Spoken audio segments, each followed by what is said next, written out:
Out of the three arguments that we discussed this week, I'm going to start with the ontological argument.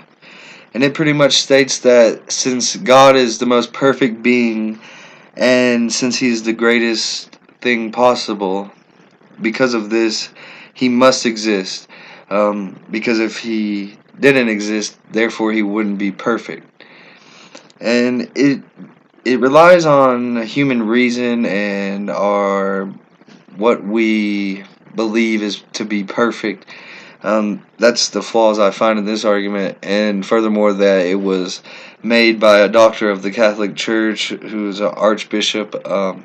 So I feel like maybe he had slight bias when he was approaching this, and that's why it's kind of more of a faith-based argument in a way, because it's solely based on human reasoning and human explanation, and um, I feel like if with an open mind you can find flaws in that without a doubt.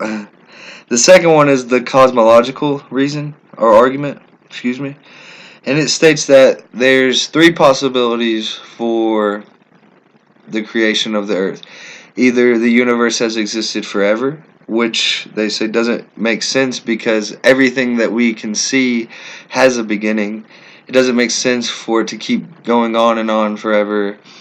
Um, it somehow created itself, which doesn't make sense as well because it uses, in the readings, it uses an example of a watchmaker creating a watch or a mother giving birth to a child. Everything has a creator that we can put our eyes on.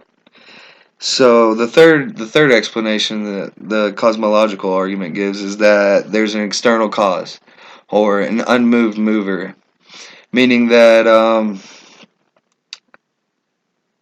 God is the one thing that could create Himself to create everything else. So everything besides God needed a creator.